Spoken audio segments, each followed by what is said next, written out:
Good morning everyone.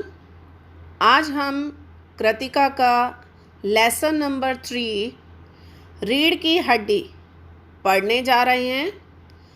इस पाठ के लेखक जगदीश चंद्र माथुर हैं। जगदीश चंद्र माथुर का जन्म सन 1917 में खुर्जा यानी उत्तर प्रदेश में हुआ था। उच्च शिक्षा इलाहाबाद विश्वविद्यालय से ली। उच्च शिक्षा लेने के बाद ICS अधिकारी बने। इनका बचपन से ही नाटकों में इंटरेस्ट था। इस कारण स्कूल कॉलेज के सांस्कृतिक उत्सवों में नाटकीय लेखन, अभिनय और निर्देशन भी किया करते थे। उच्च अधिकारी यानी ICS बनने के बाद भी इन्होंने हिंदी नाटक और एकांकी साहित्य में अपना योगदान दिया। इन्हीं के द्वारा लिखी गई एकांकी रीढ़ की हड्डी है, जो सामाजिक रूढ़िवादी मानसिकता पर आधारित है।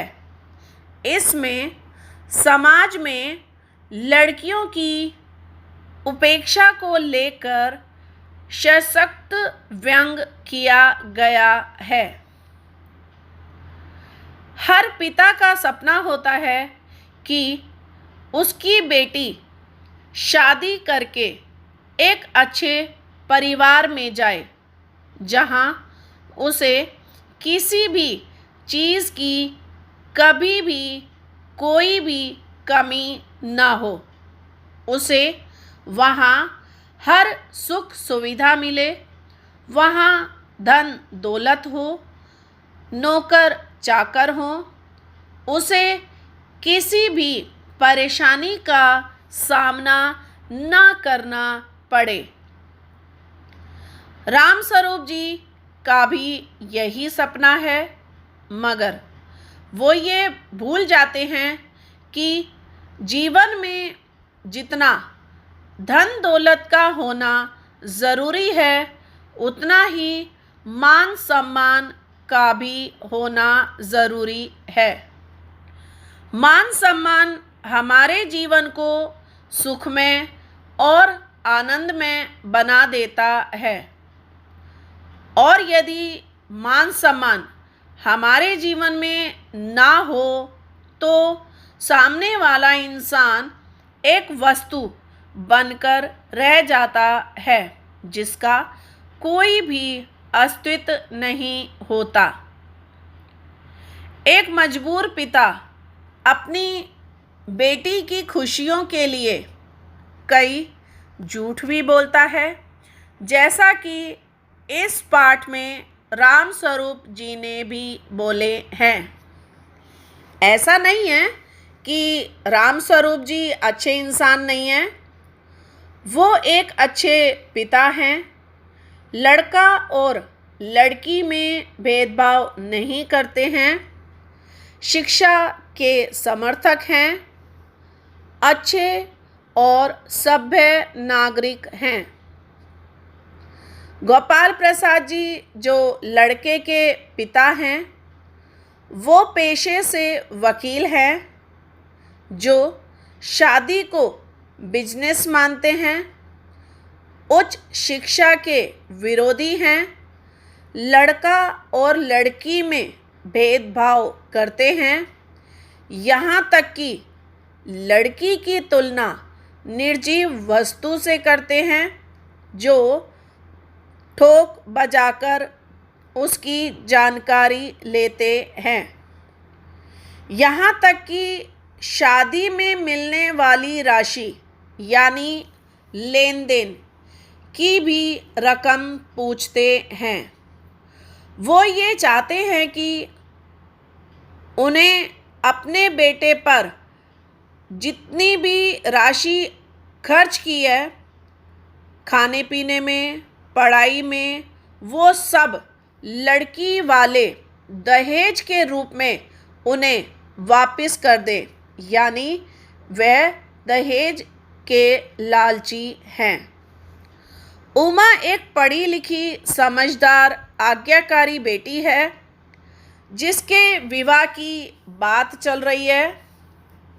उसे मेकअप करना पसंद नहीं है, फिर भी पिता के कहने पर लड़के वालों के आगे अच्छा दिखने के लिए मेकअप करती है।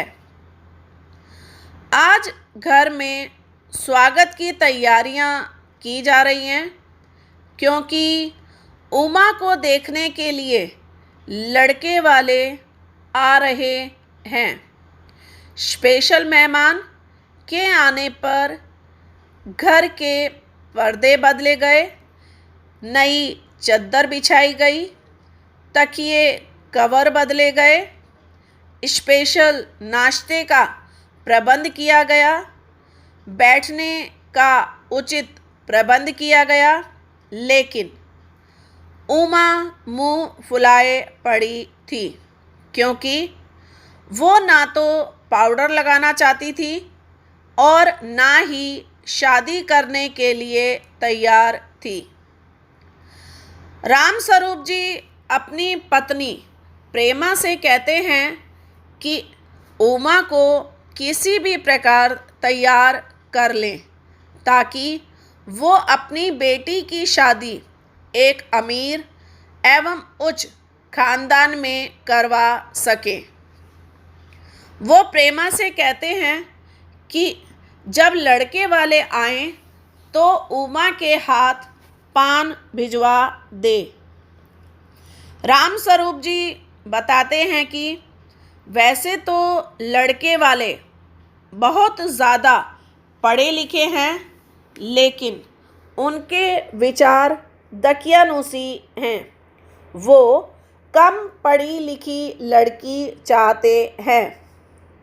लड़का जो है वो अपने बाप से भी बढ़कर है, यानी ज़्यादा होशियार और ज़्यादा तेज है। वो लखनऊ के मेडिकल कॉलेज में पढ़ता है। उमा को देखने बाप बेटे आते हैं, यानी गोपाल प्रसाद जी और उनका बेटा शंकर। दोनों को सम्मान के साथ बैठाया जाता है, औपचारिकता की जाती है। औपचारिकता समाप्त होने पर बातों ही बातों में पता चलता है कि शंकर मार्जन अंक लेकर पास होता है। यह वही लड़का है जिसके विवाह की चर्चा उमा के साथ की जा रही है। मार्जन अंक लेकर पास होता है, यानी शंकर पढ़ाई में भी इंटेलिजेंट नहीं है। दोनों पिता आडंबरपूर्ण बातें करते हैं, यानी वो दोनों शेखियाँ मारते हैं, अपने अपने ज़माने की बातें बताते हैं, अपने ज़माने को आजकल के ज़माने से कंपेयर करते हैं, अपने ज़माने को अच्छा बताते हैं। इतने में राम स्वरूप जी चाय लेने के लिए अंदर जाते हैं। पीछे से गोपाल प्रसाद जी अपने बेटे को कमर सीधी करके बैठने के लिए कहते हैं क्योंकि उसकी कमर झुकी हुई है। यहाँ तक कि कॉलेज में भी उसके दोस्त कहते थे कि तेरी बैकबोन भी है या नहीं, क्योंकि वो कमर झुकाकर चलता था। बातों बातों में गोपाल प्रसाद जी बताते हैं कि उन्हें ज़्यादा पढ़ी लिखी लड़की नहीं चाहिए। यदि कम पढ़ी लिखी लड़की होगी तो उसे सही गलत का भेद नहीं पता होगा। घर का काम चुपचाप करेगी, किसी को कोई भी जवाब नहीं देगी। इतने में उमा पान लेकर आती है। उमा को चश्मा पहने देखकर दोनों बाप बेटे चौंक जाते हैं।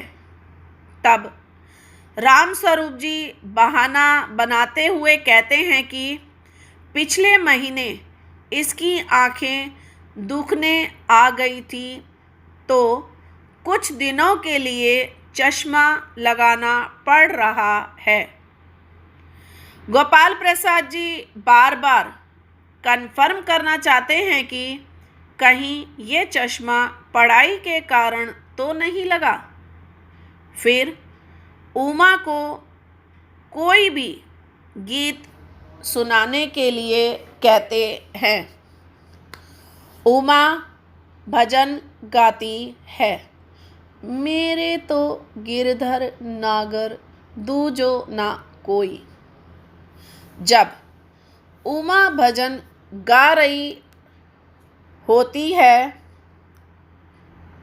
तब उसकी नज़र अचानक शंकर पर चली जाती है और वह गाते गाते एकदम रुक जाती है। गोपाल प्रसाद जी फिर उमा से पेंटिंग और सिलाई के बारे में जानकारी लेते हैं और ये जानना चाहते हैं कि कोई इनाम भी उसे मिला है या नहीं, लेकिन उमा चुप रहती है। उसके चुप रहने पर उसे जवाब देने के लिए जोर दिया जाता है। तब वो गुस्से से फूट पड़ती है और कहती है, क्या जवाब दूं बाबूजी? जब कुर्सी मेज बिकती है तब दुकानदार कुर्सी मेज से कुछ नहीं पूछता, सिर्फ खरीदार को दिखला देता है। पसंद आ गई तो ठीक, वरना क्या लड़की का दिल नहीं होता? क्या उसे चोट नहीं लगती? उमा शंकर की पोल खोलते हुए कहती है कि फरवरी माह में ये महाशय लड़कियों के हॉस्टल के इर्द गिर्द घूमते हुए नज़र आए थे। यानी शंकर जो है वो गर्ल्स हॉस्टल के चक्कर खाते हुए, घूमते हुए, आवारागर्दी करते हुए देखे गए थे। तब वहाँ से इन्हें भगाया गया।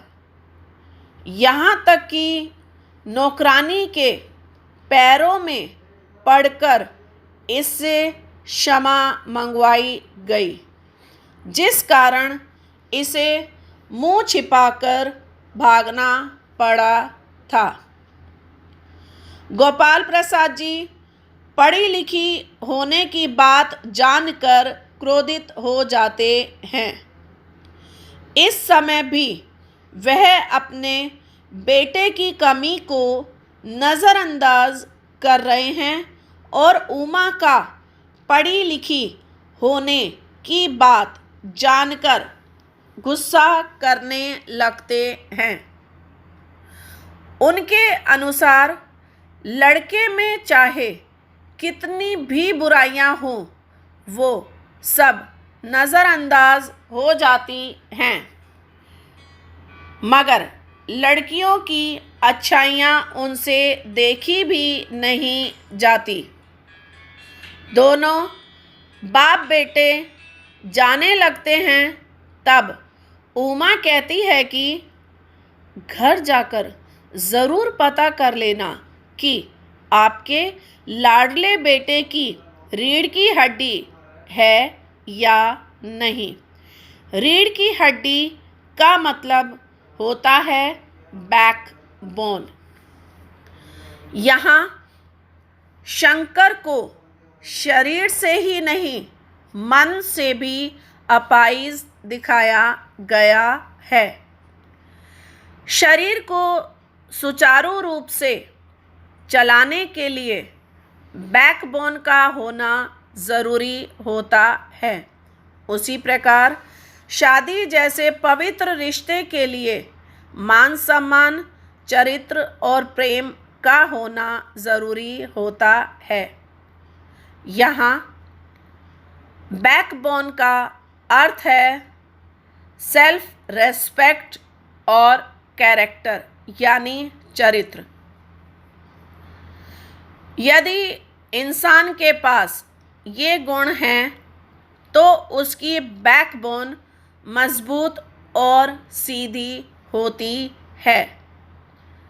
गोपाल प्रसाद जी अपने चेहरे पर बेबसी और गुस्सा लिए एवं शंकर रुलासापन लिए बाहर चले जाते हैं। राम स्वरूप जी अपनी बेटी का रिश्ता इस घर में करना चाहते थे, मगर ना होने के कारण वो बहुत दुखी होते हैं। इसलिए सिर पकड़कर धम से कुर्सी पर बैठ जाते हैं। प्रेमा भी घबराहट की हालत में वहाँ आ जाती है। इतने में नौकर जो बाज़ार मक्खन लेने गया हुआ था वो लौट आता है और सब उसकी तरफ देखने लग जाते हैं। चारों तरफ सन्नाटा छा जाता है।